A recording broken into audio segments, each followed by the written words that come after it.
Hey, what's up you guys? This is just a quick video. I was actually just about to get a workout in, a very small workout because of my neck, but a workout nonetheless. And then I checked my Twitter and my DMs were pretty much, what did you think of the 2K22 trailer? Now, I didn't watch WrestleMania, so I didn't even know there was a 2K22 trailer. So I've literally just watched it, and I'll give you my thoughts and breakdown right here. It's going to be very short. I wasn't planning on a wrestling video today because Mania to Mania is going up tomorrow, and then I got some new stuff going up on Patreon later this week.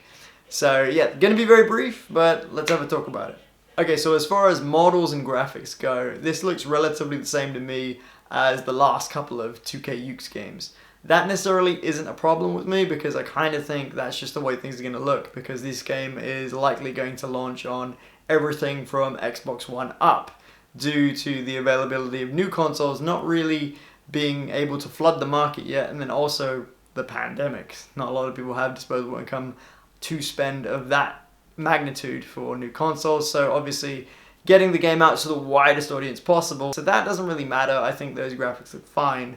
I saw some people saying, it looks too similar to the previous games. It's not really an issue for me at all. What's important to me is how it feels, how it plays. I want this to be as much of 2K's own thing as it can be, not colored by the previous SmackDown / WWE 2K Ukes games that came previously. You're probably thinking, but Scott, you love Ukes and you love the SmackDown series, and yes, that's true. I love both those things, but I have been playing the same game, or a variation of the same game, for about 21 years, which is more than half my lifetime. With this, they can do something new and fresh, and the big thing that always held 2K back, in my opinion, looking at it from an outsider's perspective, is because they were tied up with Ukes, right? You had older folk like me who always wanted Ukes to essentially go back to something.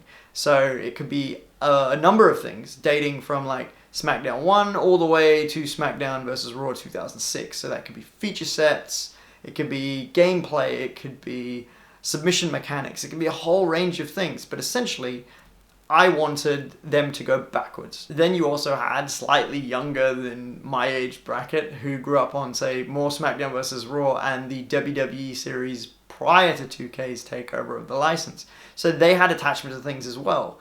So then you're having to develop a game with another developer who's been working on these games since 1999.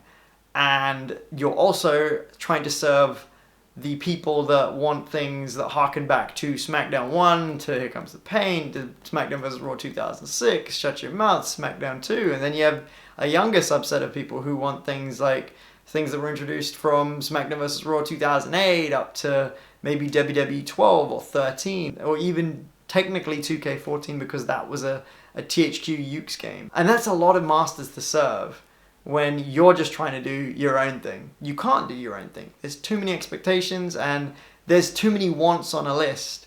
So you ended up with just, okay, yeah, it's WWE 2K15 or 16 or 17 or whatever and so on. But they're really just the same iterations of the games you have been playing, just 2K's logo instead of THQ's. Hell, there was really only one new game mode added into the 2K franchise, which was similar to that of other 2K games, which was the career mode. Outside of that, everything else was mismatches of things that were absolutely in the SmackDown series DNA all the way up, and then a few things that people had been asking for since WWF No Mercy or WrestleMania 2000 or even NWO Revenge or World Tour. So you look at what did 2K actually get to do on their own.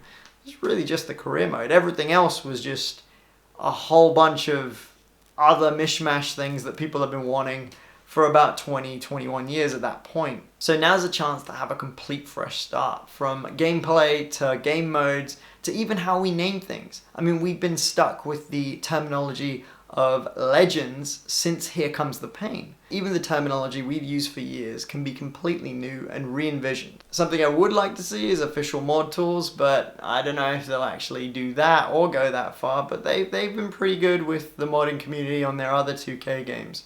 So that would be interesting if they did that. Fun, one of the games I mod outside in my spare time is Final Fantasy 15. And I was heartbroken when some of those official mod tools were cancelled due to the game's performance and sales-wise on PC.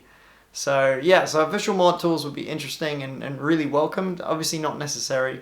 The major thing for me is how this game plays, and then after, if it ticks that box, then it's going to be, right, how much sort of alumni can I get? Not just wrestlers. I mean, I want a good meaty roster to be able to purchase, but then also, am I going to be able to have at least 12 pay-per-view arenas and a Raw and a SmackDown set?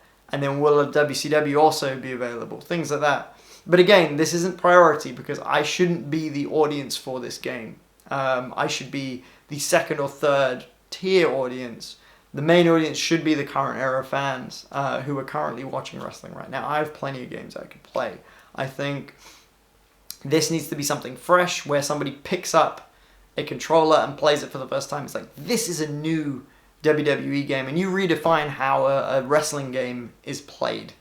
So I kind of hope they go that route. Obviously, it's so hard to tell with this trailer. I mean, maybe it is just a more polished 2K20, which I really hope it isn't. I hope it's outside of its look. I hope it's as different as possible. I mean, I would love the option to even be able to change your camera angle. Having options from the hard camera to the ramp to overhead view, all these things would be fun. I know these are features that were already in Dead Reckoning 2, but would still be, again, welcome. But yeah, those are my thoughts. I mean, there's not much to say right now because obviously it is a teaser trailer.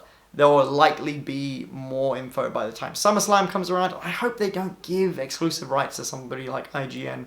I would prefer if they actually did a big event at SummerSlam, showing off a robust preview of things. I think roster reveals only work when you have major stars, and I don't think unfortunately they don't have that right now. The thing everyone is curious about is how is this going to be different to the last slew of games we've had, and I think they should use that to their advantage. Anyways, guys, that's my thoughts on the 2K22 teaser trailer.